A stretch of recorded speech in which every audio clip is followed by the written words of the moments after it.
네, 안녕하세요. 자, 오늘도 선생님이랑 문학작품 하나 공부를 해 보도록 해요. 이거 수능 특강에 실려 있는 고전 소설입니다. 서대주 전이라는 소설이 나와 있어요. 사실 이 작품은 어느 친구가 댓글로 영상을 찍어달라고 요청을 한 작품인데요. 선생님이 많이 늦질 않길 바라면서 영상을 찍어보도록 하겠습니다. 아직 시험 전이길 바라면서 자, 영상 찍어볼게요. 자, 이 서대주 저는요, 이게 일단 서대주라는 인물이 이게 쥐 서자거든요. 쥐. 그래서 쥐를 의인화한 인물을 주인공으로 내세우고 있는 작품입니다. 그래서 이 작품은요, 우화소설에 해당이 돼요. 이 우화소설이요, 여러분들. 사실 선생님은 굉장히 중요하다고 생각을 하거든요. 근데 우리 수능은 보면은 애정소설, 맨날 영웅소설, 군담소설, 이런 애들만 나온단 말이야? 우화소설이 나올 때가 됐습니다. 우화소설 굉장히 중요하다고 선생님은 생각이 들고요. 거기에다 우화소설 플러스 하나의 특징이 더 있다면은 정말 수능에 나올 만하죠. 근데 이 작품은 송사소설로서의 특징도 있습니다. 이 송사라는 게요. 재판 과정이 드러나는 소설을 얘기하는 거예요.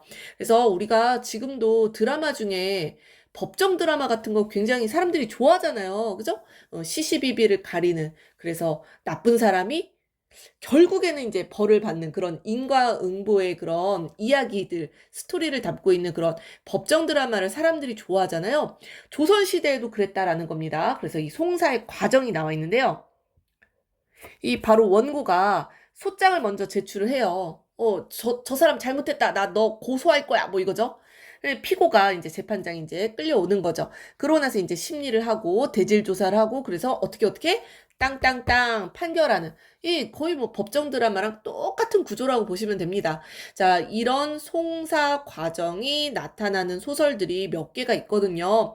그 중에 하나가 서대주전이라고 보시면 되겠고요. 사실 이 송사 소설의 대표작은요, 옹고집전이라고 있습니다. 자, 그래서 여러분들이 이 서대주전을 배웠다라고 하면은 비교를 해보세요. 이 송사 소설의 대표작인 옹고집전이 있어요. 이 옹고집전도 아직 수능에는 나온 적이 없고요. 모평에는 나온 적이 있는데 아마 여러분들 전래동화 열심히 읽은 친구들은 한 번쯤 들어봤을 거예요. 이 가짜 옹고집이랑 진짜 옹고집 누가 진짜인지를 가리기 위해서 고을 원님에게 가서 송사를 하는 그런 내용이 나옵니다. 그래서 이 옹고집전은 송사 소설이면서 또 중요한 우리 고전 소설 중에 하나죠. 판소리계 소설이에요. 그래서 판소리계 소설이면서 송사 소설인 이 옹고집전도 굉장히 중요한 소설이고요. 자, 우리가 배울 소설은 서대주전인데요. 이 서대주전이랑 또 비교해보면 좋을 만한 작품이요. 여기다 그냥 바로 옆에다 써야겠다. 똑같이 쥐를 의인화한 서동지전이라고 있습니다. 선생님 기억에 이 서동지전은 2년 전에 수능 완성에 연계교재에 나왔던 작품이에요. 여기에도 이제 쥐와 다람쥐가 등장을 하는데요. 이 서대주전이랑은 역할이 완전히 바뀌었어요. 이 서동지전에서는 다람쥐가 악한 인물로 나오고요. 이 쥐가 오히려 약간 좀 뭐랄까 이 넓은 아량이 넓은 배포가 큰 그런 인물로 등장을 합니다. 그래서 이 서동지전과 서대주전을 또 비교해서 보면은 아주 재미를 볼 수 있을 것 같아요. 이 서동지전도 송사 과정이 등장을 합니다. 자, 그래서 여러분들 송사 소설 꼭 좀 기억을 해주시면 좋을 것 같아요. 자, 그러면은 본격적으로 작품을 보도록 하겠습니다. 자, 인물 체크하면서 보셔야 되겠죠? 자, 사령이 떠나자고 하니 서생이 말하였다라고 하네요. 자, 사령은 하급 관리예요. 지금으로 얘기하면 9급 공무원. 9급을 하급이라고 하면 좀 그런가? 아무튼 공무원이에요, 공무원. 자, 이 사령이 이 서생이랑 가야 되는 일이 있나 봐요. 이 서생은 서씨의 생원이니까 이 서대주를 의미합니다. 이 서대주가 바로 쥐를 의인한 의인한 인물이라고 보시면 되겠고요.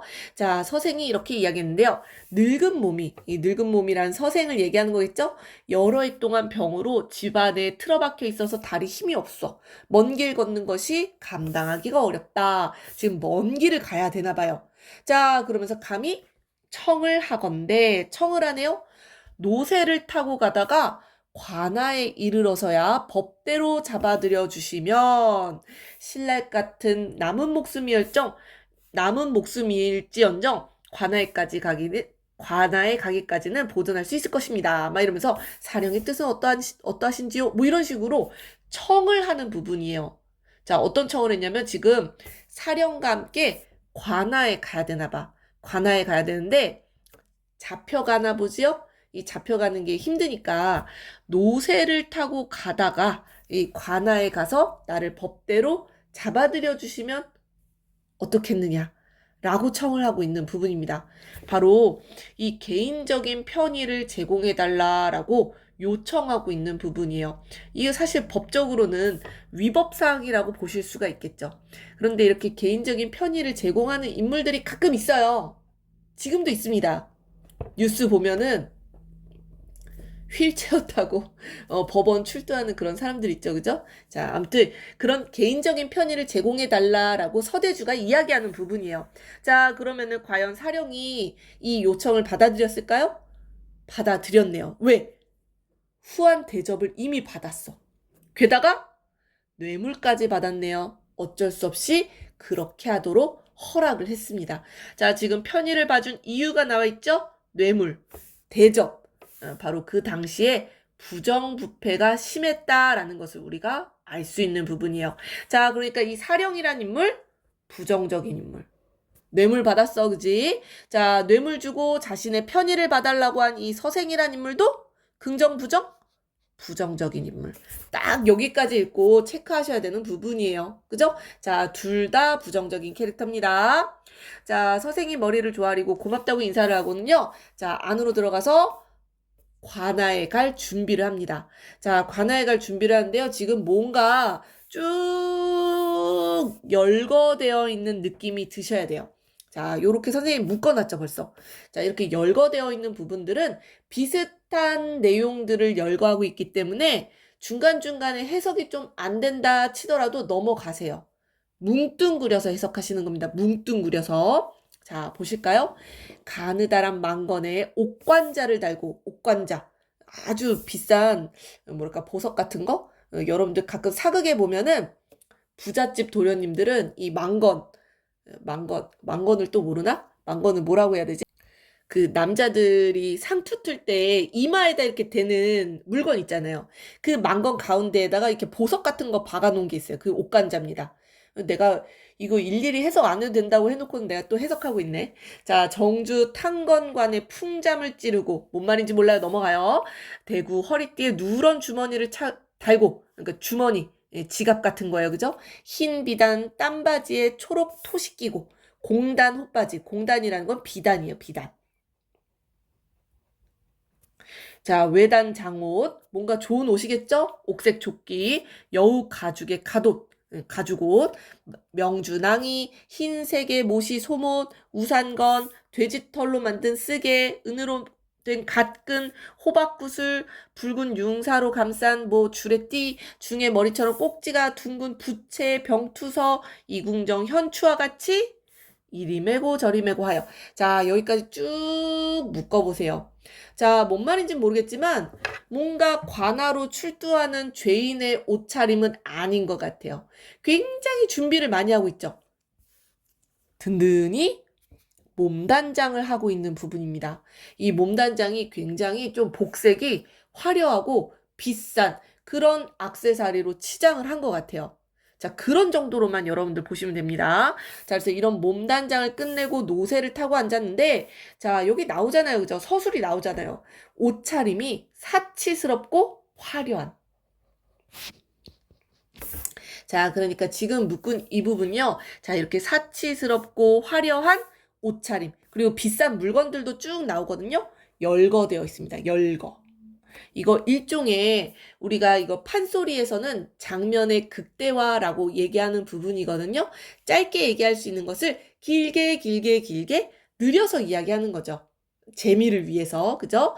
자, 그래서 열거를 해놓고 있는 부분이고요. 자, 여기에서 나온 그런 물건들, 비싼 물건들이겠죠. 나중에 내용이랑 연결지어 보면요. 이 옥졸들에게 뇌물을 주거든요. 자기가 가져간 물건들을 뇌물로 사용하는 부분이 나와요.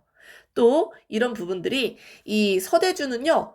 부자 캐릭터거든요. 당대에 그 지방에서 제일 잘 나가는 부자 그 층을 대변하는 캐릭터입니다. 그렇기 때문에 그런 부자들의 사치스러운 행태를 드러내는 부분이에요. 어떤 의도로? 풍자적으로. 풍자적으로 드러내고 있는 부분입니다. 나중에 뇌물로도 사용이 될 거예요. 자, 이런 부분들 체크하시면 되겠어요. 열거, 표현상의 특징, 서술상의 특징 체크해 보시면 좋겠습니다. 자, 그래서 옷차림이 사치스럽고 화려하다라는 거 체크하셔야 되겠죠. 거동은 기세당당해요. 자, 지금 잡혀가는데 죄인의 모습이에요? 전혀 아니다라는 얘기입니다. 자, 지금 관아에 잡혀가면서 굉장히 막 명품으로 온몸을 휘감았다 이렇게 생각하시면 돼요. 막 프라다에 또 뭐 펜디에 또 선생님 아는 거 뭐 있을까요? 에르메스에 막 이런 것들, 그지? 자, 아주 기세당당하게 의젓하고 점잖기가 부잣집의 자제와 같았다라고 하네요. 부자 같았다 이런 얘기입니다. 자, 그래서 서대주 캐릭터 당대 부자를 대변하는 캐릭터다.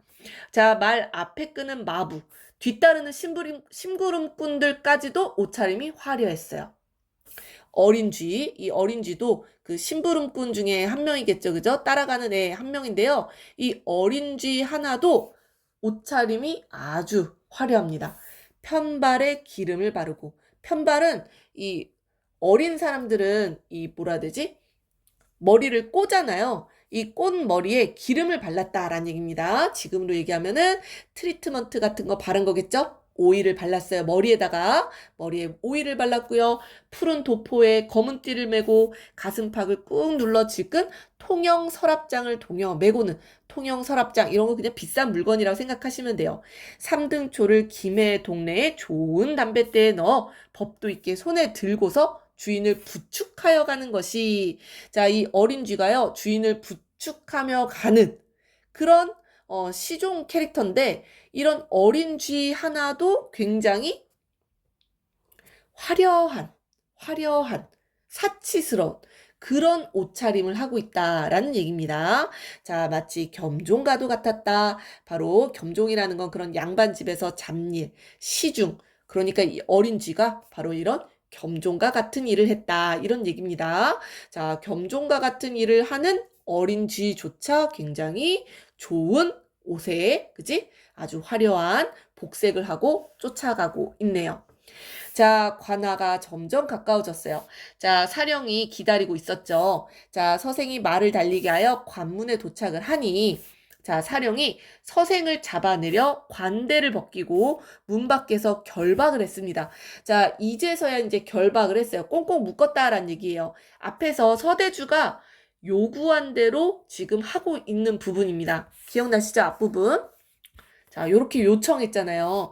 노새 타고 가다가 관아에 가서 법대로 잡아들여 달라라고 했어요. 자, 그러니까 관아 앞에서 결박을 하는 부분입니다. 자, 편의를 먼저 제공하고 그 다음에 피해자를 호송하는 그런 방식을 취하고 있다. 이렇게 내용 이해하시면 좋겠죠? 자, 여러분들 고전 소설은요. 내용 이해를 물어보는 문제를 꼭 한 문제씩 내고 싶어 해요. 왜냐하면은 반대로 얘기하면은 이 수험생들이 읽으면서 이게 약간 좀 낯선 표현들이 많기 때문에 내용 이해를 잘 못하는 경우가 많다라는 거예요. 일단 내용 이해가 첫 번째입니다.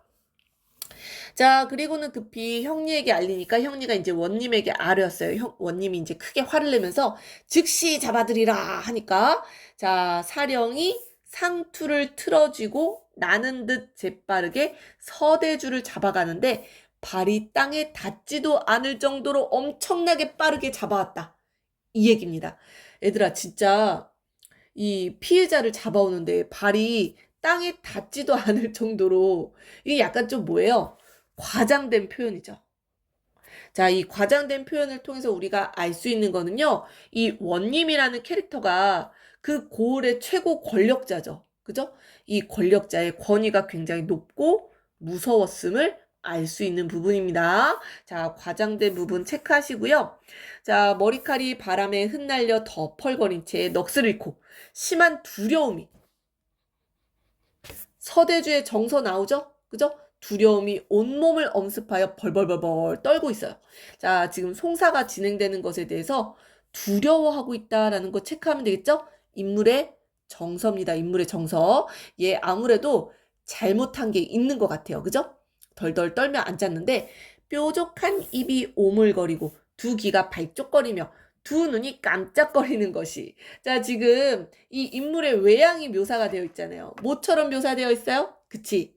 이 소설이 우화소설이죠.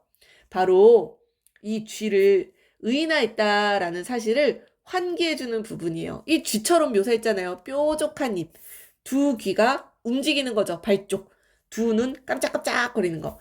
쥐라는 사실을 환기하고 있는 부분입니다. 자, 인물의 외양, 행동 묘사되어 있는 부분 체크해 보시면 좋을 것 같고요. 자, 원님이 성난 목소리로 네가 서대주냐? 이렇게 물었어요. 자, 서대주가 정신을 바짝 차리는 부분입니다.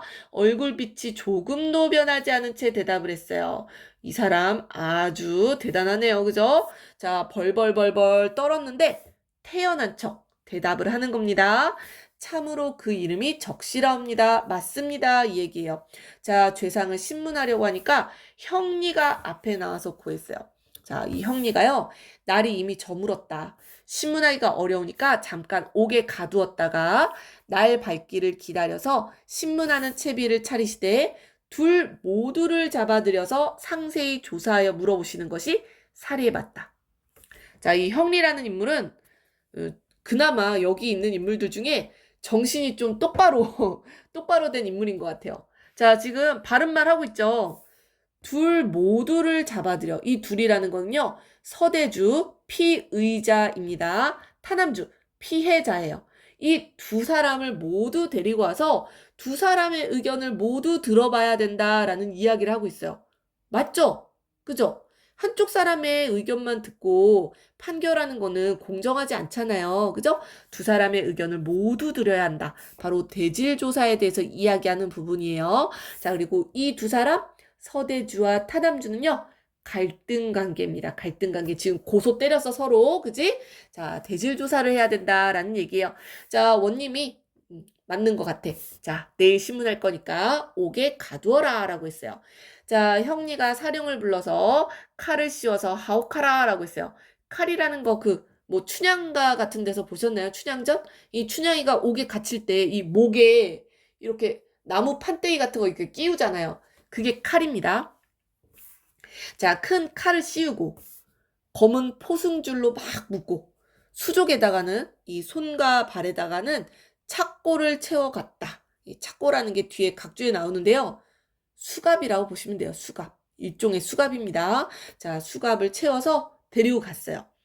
자, 그렇게 잡혀가는 모습을 보니까 이 따라온 쥐들이 이 시종들 아니겠어요? 이 시종들이 슬퍼하면서 막 탄식했어요. 우리 서대주 어떻게 하면 좋냐 하고 슬퍼하면서 탄식을 했고요. 길가에서 보는 자들은 비웃었다라는 얘기입니다. 어이구, 저놈 뭐 잘못해가지고 잡혀왔구만 막 이러면서 자, 그래서 피해자가 감옥에 갇히는 상황에 대한 반응을 두 가지로 제시를 하고 있는 부분이고요. 이런 두 반응에 대한 차마 보기가 딱한 광경이었다라고, 보기가 딱하다라고, 이거 누구의 생각이야? 서술자가 지금 개입하고 있는 부분입니다. 우리 고전소설의 특징이에요. 그죠? 특히 이런 서술자의 개입이, 이 고전소설은 이렇게 판소리로 행해지거나 아니면 전기수라고 해서 이야기꾼이 이야기해주는 경우들이 있어요. 그렇기 때문에 이런 서술자의 개입이 중간중간에 들어가는 경우들이 왕왕 있는데 바로 이런 부분입니다. 차마 보기가 딱한 광경이었다. 서술자의 생각이 드러나는 부분입니다. 자, 그래서 서술자의 개입, 요런 거, 그지? 표현상의 특징 체크를 해보시고요. 자, 사령이 데리고 가서 이제 옥졸에게 넘겨줬는데요. 자, 이 옥졸들이요. 어떻게 행동을 했냐면요.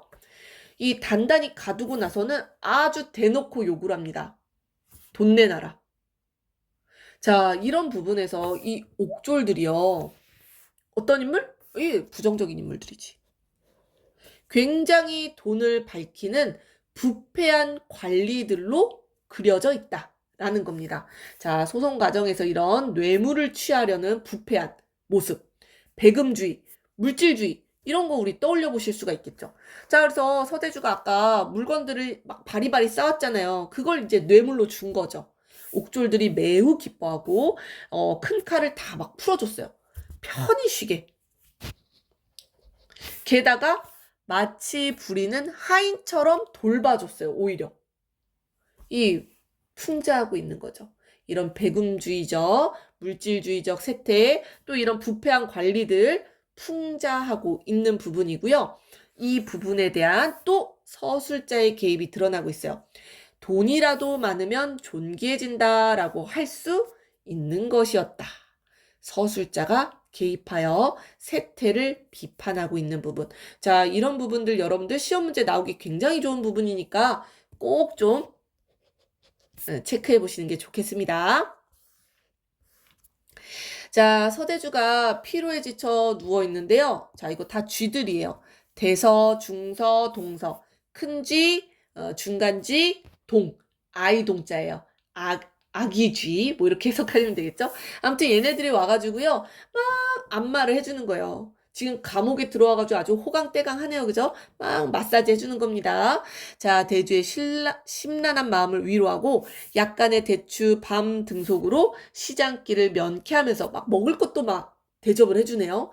밤을 새우니 보는 자가 배를 움켜잡고 웃지 않는 사람이 없었다라고 하네요. 자, 이번에는 보는 사람들. 바로 사람들의 반응을 지금 서술하고 있는 부분이에요. 이 사람들이 배를 움켜잡고 웃었다라는 얘기입니다. 왜? 이런 모습이 굉장히 웃기거든. 말도 안 되는 상황이거든. 그래서 이런 비판적인 인식을 해학적으로 드러내고 있는 부분이다. 이렇게 보실 수가 있겠죠? 자, 사람들의 반응, 보는 자의 반응을 서술하고 있는 부분이고요. 자, 다음 날이 됐어요. 자, 신문을 해야 되겠죠? 채비를 크게 차리고는 둘 모두를 잡아들였어요. 자, 둘이라는 건 아까 얘기했죠? 타남주와 이 서대주. 둘 다 잡아들여서 동서로 나누어 끌어안치고는요. 고소장에 근거하여 꾸짖었어요. 변변하지 못하고 조그만 니놈이 간악하기가 매우 심하여 남의 물건을 하룻밤 사이에 모두 훔쳐갔다는데 과연 그러하느냐? 라고 물었어요. 자, 이게 바로 소장 내용이죠. 이 조그만 니놈, 간악하기가 매우 심하다라고 했는데 이 니놈이 서대주예요. 이 서대주가 남의 물건, 남이 바로 타남주입니다. 타남주는 다람쥐를 의인한 인물이에요. 다람쥐가 이 열심히 모아놓은 물건과 밤을 하룻밤 사이에 모두 훔쳐갔어요. 실제로 서대주가. 자, 그래서 이제 타남주가 고소를 하게 된 거였고요. 사실 그대로 말할 것이되 거짓이 있으면 엄한 형벌로 무섭게 다스릴 것이다 라고 했어요. 자, 중략 부분 줄거리 이제 밑에 부분이 바로 이제 송사가 진행되는 부분인데요. 자, 이 부분에서 여러분들 또 체크해 보셔야 되는 부분이요. 서대주가 엄청 길게 이야기하거든요. 자, 근데 이 말하기가 어떤 말하기겠어요? 약간 자기 변명과 합리화와 거짓으로 점철되어 있겠죠. 자, 그래서 여러분들 서대주의 말하기 방식 체크하셔야 되는데요. 송사의 논점과는 관련 없는 이야기들을 막 늘어놓을 거예요. 그러면서 논점을 흐리는 거죠. 그러면서 자신의 무죄를 주장하는 부분들이 쭉 이어질 겁니다. 자, 중략 줄거리 먼저 볼게요. 자, 형리가 큰 소리로 꾸짖어 혼을 내자 서대주는 자신이 지은 죄가 드러날까? 여기 지은 죄라고 나오잖아. 그러니까 훔쳤어. 실제로 훔쳤는데 이 죄를 감춰야 되잖아요. 벌벌 떨렸지만 겉으로는 태연한 척 하면서 자신이 갑자기 가문 얘기를 왜 하는 거야? 그치? 이런 것도 논점 흐리기예요. 공훈이 있는 가문의 후예임을 강조하면서 우리 집 진짜 좋은 집이야 강조하면서 내가 지금 운이 좋지 않다. 자녀를 모두 잃고 부인도 곧 죽을 것 같아. 이게 뭐예요? 이것도 송사 내용이랑은 관련이 없는 부분이잖아요. 이런 부분을 사실 변호사가 이해하겠다? 옆에서 검사가 저거는 지금 재판 내용과 관련 없는 내용입니다. 막 이런 식으로 재판장한테 얘기했을 부분이에요. 그죠? 자, 우리 이 부분 수능특강에서 문제로 다뤄지는 부분이거든요. 자, 이런 거 우리 동정에 호소하는 오류다라고 이야기를 합니다. 말 그대로예요. 이 동정심. 나 지금 자식들도 다 죽었고 이 부인도 곧 죽을 것 같아. 내가 이렇게 운이 안 좋아. 라고 하면서 동정에 호소하는 오류를 범하고 있다라는 겁니다. 자, 이런 말, 이런 근거로 이야기를 하는데 이 서대주의 주장을 받아들여야 될까요? 자, 여러분들이 판단을 해보세요. 자, 서대주의 말입니다. 자, 이런 신세라서 내가 죽고자 했지만 죽지 못했다. 라고 하면서 여러 해 동안 쌓인 한스러움이 만념이 모두 쟤처럼 식어버렸으니 타인의 물건을 도둑질할 훔쳐가는 일을 할 겨를이 어디 있었겠습니까? 겨를이 없었다란 얘기예요. 자, 나는 물건을 훔칠 정도로 이 여유가 있지 못하다. 이런 얘기입니다. 여유 없었어. 뭐 이런 얘기야. 왜? 지금 이 신세가 이런 신세였잖아. 그치? 나 지금 운이 너무 안 좋아. 그래서 이 한스러움의 만념, 온갖 생각들, 막 그런 것 때문에 정신적 여유가 없어. 그러기 때문에 물건을 훔치지 않았다라고 이야기를 합니다. 자, 근데 이런 말은요, 이 내가 한스러움이 많든지, 만념이 많든지 적든지, 이게 도둑질 여부랑 무슨 상관이 있어요? 상관이 없죠.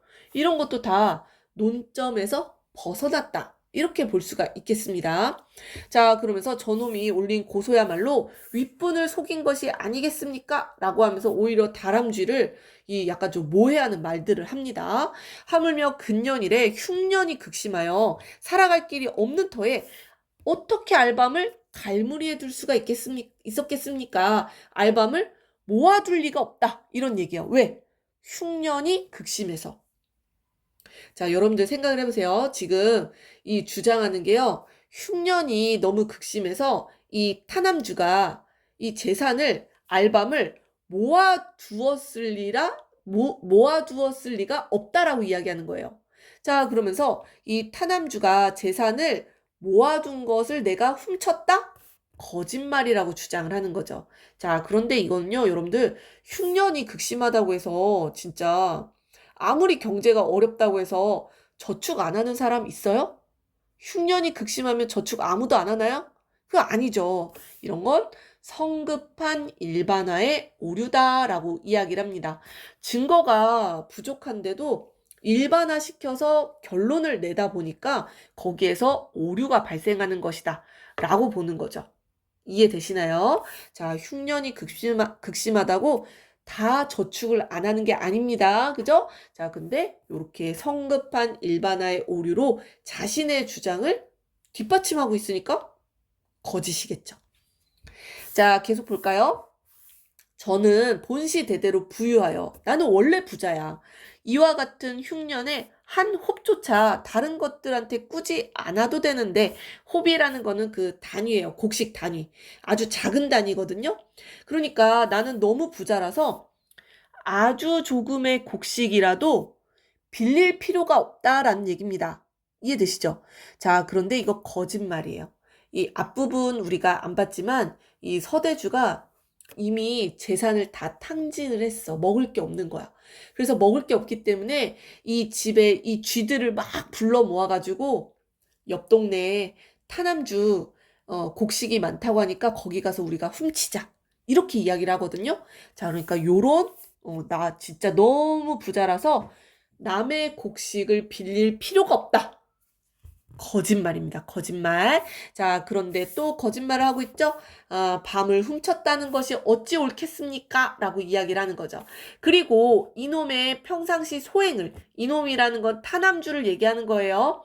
타남주의 평상시 소행을 제가 하나하나 알겠나이다 라고 하면서 모해하는 부분이 드러나요. 타남주를 모해하는.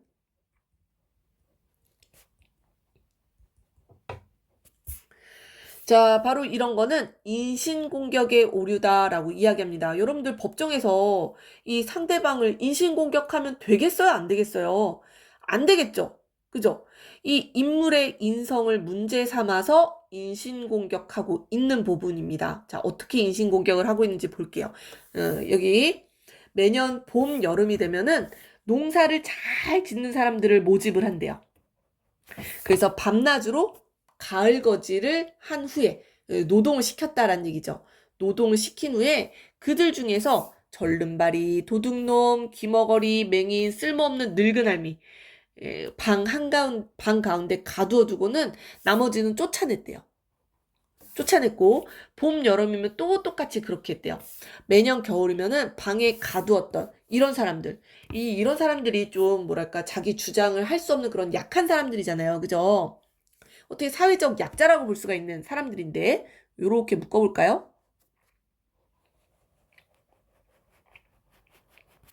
이 사회적 약자들이잖아. 이 약자들은 가두어 두었다가 겨울이면은 떠돌아다니는 거지가 되게 하였다라는 얘기입니다. 그러니까 뭐야? 무일푼으로 쫓아냈다 이 얘기예요. 그죠? 뭐 먹을 것도 주지도 않고 노동한 대가도 주지 않고 거지가 되게 하여 보는 자가 참아볼 수 없고 들을 수 없는 짓을 행하였기 때문에 내가 평소 개를 보면서 분개했었다 이런 얘기입니다. 마침 사냥을 갔을 때 만났어. 근데 인사조차 하지 않기에 무례하다 이런 얘기죠. 행실머리 없음을 심하게 꾸짖었습니다 라고 하면서 타남주를 모해하고 있는 부분입니다. 인신공격하고 있어요. 두 가지로 인신공격하고 있죠. 이런 사회적 약자들을 아주 홀대했다, 박대했다 이런 얘기하고 있고요.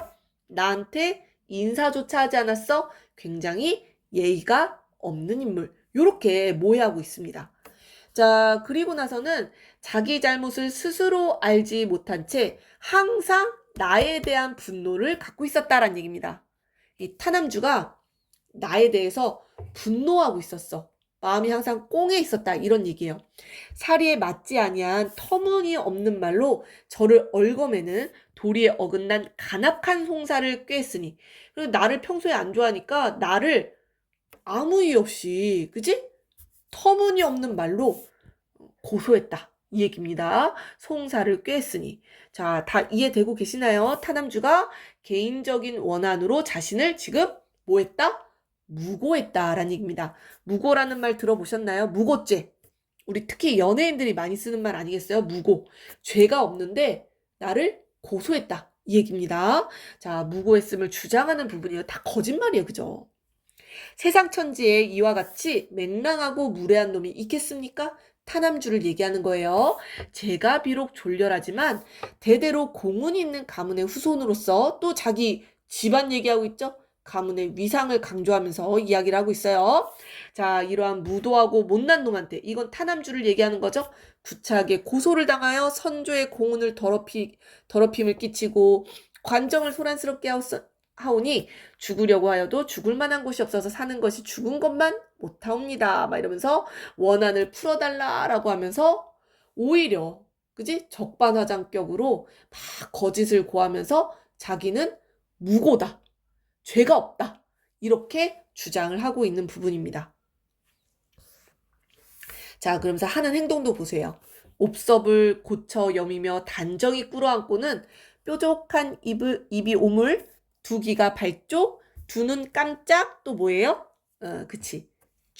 쥐처럼 지금 묘사하고 있는 부분이죠. 자, 그러면서 이런 부분에서 사실은 이 인물을 좀 희화화했다라고도 보실 수가 있겠습니다. 희화화. 여기 오타가 있네요. 그죠? 인간적이죠? 희화화. 네, 희화화, 웃기게 묘사했다. 이 얘기입니다. 자, 두 손을 모아 슬피 빌고 눈물을 막, 거짓이야, 그지? 거짓. 연기하고 있네. 보는 자가 더할 나위 없이 애처롭고 불쌍하게 볼 만큼 연기를 너무 잘했어요. 자, 여기서도 보는 사람들, 바로 서대주에 대한 사람들의 반응이, 관아에 모인 사람들의 반응이겠죠. 서대주가 진짜 정말 무고인 것처럼 연기를 너무 그럴싸하게 했어요. 말도 청산유수처럼 했죠? 애처롭고 불쌍하게 바라보았다라는 얘기입니다.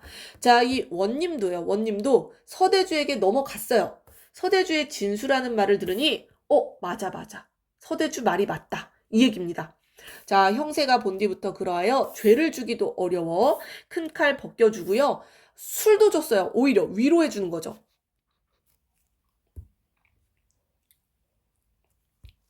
이 위로주를 내려주는 겁니다. 아유, 그랬어. 미안해. 괜히 내가 오게 했네. 뭐 이런 거야. 특별히 놓아주었다.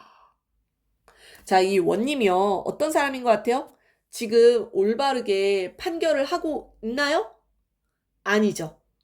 자, 이 서대주의 농간에 지금 넘어간 인물이란 말이에요. 자, 원님이란 인물 긍정, 부정? 여러분들 어떻게 평가하시겠어요? 부정적인 인물로 우리가 평가할 수 있어야 되겠죠. 자, 선생님 여기 밑에다가 써놨습니다. 자, 지금 보면은 아까 형리가 대질 신문해야 된다, 대질 조사해야 된다, 두 사람 다 양쪽 말을 들어봐야 된다, 이런 얘기 했잖아요. 그런데 지금 보면은 한쪽 말만 믿고 서대주의 진술만 믿고 잘못된 판결을 내리고 있는 부분이에요. 대질 조사가 공정하게 이루어지지 않았습니다. 시비를 제대로 판단했어요? 못했어요? 못했어요. 무능함을 보여주고 있습니다. 무능함을. 이 원님은 그 당시에 어떤 권력자, 지배층을 의미하는 캐릭터 아니겠어요? 그런데 그런 재판관이 굉장히 무능하다라는 풍자성이 드러나는 부분이에요. 이해되시죠? 자, 그래서 무능한 재판관으로 인해서 이 송사가 공정하게 이루어지지 않았다. 이렇게 봐주실 수 있겠죠. 자, 그래서 오히려 타남주는요, 도리에 어긋난 간악한 소송을 하였다. 무고죄의 죄를 지금, 그죠? 덮어 쓴 거죠. 몽둥이 세대 맞았어요? 외딴 섬으로 귀양까지 갔습니다. 자, 그래서 이런 부분에서요, 이 타남주는요, 사실은 굉장히 성실한 평민으로 등장을 하거든요. 이 평민들이, 근데 사실 이거 지금도 그런 것 같아요. 평민들은 먹고 살기 힘들어서 고소 같은 거 잘 안 해요. 그죠? 고소를 해도 이 부자들이 이 쓰는 변호인단을 상대하기가 쉽지가 않습니다. 그죠? 무슨 법무법인 막 유명한 데 있잖아요. 그런 비싼 변호사 쓰는 사람들이랑은 상대가 될 수가 없어요. 그때 당시에도 그랬다라는 겁니다. 이 평민들은 송사에 적극적으로 대처하지 못했고요. 억울하게 이렇게 당하는 일이 비일비재했다. 많았다. 라는 거 우리가 알 수 있겠습니다. 자, 그래서 몽둥이 세대 맞고 귀양 갔고요. 서대주는 풀려났어요. 자, 여기까지가 수능 특강에 나와 있는 내용입니다. 뭐 내용에서 중요한 내용은 수능 특강에서 거의 다 다룬 것 같아요. 자, 우리 밑에 박스글 읽고 줄거리 조금 더 정리하고 마무리 해보도록 할게요. 자, 선생님이 여기 인물 정리 좀 해놨는데요. 자, 일단 두 인물이 의인화된 인물 등장을 합니다. 자, 서대주 조선 만렵에 조선 후기에 타락한 지방 토호, 그 지방 세력을 의미하는데요. 양반이라는 권세를 믿고 평민들을 억압하고 재산을 강탈하는 부정적인 인물로 그려지고 있습니다. 타남주는요, 죄 없이 억울하게 지금 벌을 받은 선량하고 정직한 평민이에요. 이 소설에서 이 둘의 갈등이 드러난다. 그리고 이 갈등은 송사 과정을 통해서 드러나고 있죠. 자, 이 원님은 지배층이자 권력자를 대변하는 캐릭터인데요. 시비 판단을 제대로 못한 무능한 재판관입니다. 무능한. 자, 사령 옥졸들 돈 받으면 좋아해요. 그죠? 부정부패를 일삼는 관리들을 의미합니다. 자, 체크해 보시면 좋겠죠? 그죠? 자, 서대주 타락한 인물. 자, 타남주는 선량하고 정직한 인물. 원님 무능한 이 사령 옥졸들 부정부패. 자, 박스 보겠습니다. 자, 작자미상의 송사 우화소설. 선생님이 이렇게 두 가지 특징 한꺼번에 나오는 소설 굉장히 중요하다라고 아까 처음에 영상 시작할 때 이야기를 했습니다. 우화소설이 나올 때가 됐어요, 수능에. 자, 서대주의 도둑질로 인해 벌어진 송사가 이 관리들의 불법적 횡포, 수탈, 부정, 비리, 무능 때문에 부당한 판결로 끝나는 과정이 드러나고 있다라는 겁니다. 증거가 명백한 죄를 지어놓고 사령과 옥조를 매수하고요. 교활한 말로 무죄의 방면을 얻어내는 서대주, 타락한 지방토의 모습을 비유적으로 드러내고 있다라는 거고요. 자, 작품 전체에 조선 후기 서민들의 고달픈 삶과 당시 관리들의 부패한 모습 잘 반영되어 있다. 라는 설명입니다. 자, 주제 체크해 보시고요. 자, 우리 중간 부분을 수능 특강에서 본 거고요. 마지막 결말 부분만 보실까요? 결말 부분. 요 부분 보시면요. 좀 재미납니다. 이 서대주와 타담주의 자손들이 모두 번성했는데요. 이 서대주의 자손들은 사람들에게 미움을 받았대요. 그죠? 지금 쥐라고 하면은 이게 똑같은 쥐과인데 그냥 쥐는 싫어. 우리 집에 쥐가 갑자기 그럴 리는 없겠지만 우리 집 주방에 쥐가 나타났다고 생각을 해보세요. 끔찍해. 너무너무 싫어. 쥐 새끼 막 이러잖아요. 그죠? 갑자기 선생님 옛날 생각나네요. 선생님 중학교 때 다녔던 학원에 갑자기 그 독서실에서 자습하고 있는데 쥐가 나타나가지고 막 학생들이 막 도망가고 난리가 났던 그런 기억이 갑자기 나네요. 자, 그렇게 쥐는 사람들이 좀 싫어하는 동물이잖아요. 타남주의 자손들은 사랑을 받았다라는 재미난 결론이네요. 다람쥐는 우리가 간혹 키우기도 하고 애완용으로, 그죠? 우리가 동물원에 가면 또 관상용으로 귀여워. 다람쥐 너무 귀엽다. 이렇게 바라보는 동물 중에 하나죠. 자, 그래서 쥐는 미움을 받았고 다람쥐는 사랑을 받았다라는 재미난 결말까지 우리 살펴보시면 좋겠습니다. 자, 소설이라서 영상 찍는데 좀 오래 걸리네요. 그래도 같이 꼼꼼하게 보려고 노력을 했고요. 여러분들 내신 시험에 도움이 됐으면 좋겠습니다. 다음 영상도 선생님이 최대한 빨리 준비해서 찍어볼 수 있도록 할게요. 자, 여러분들 화이팅!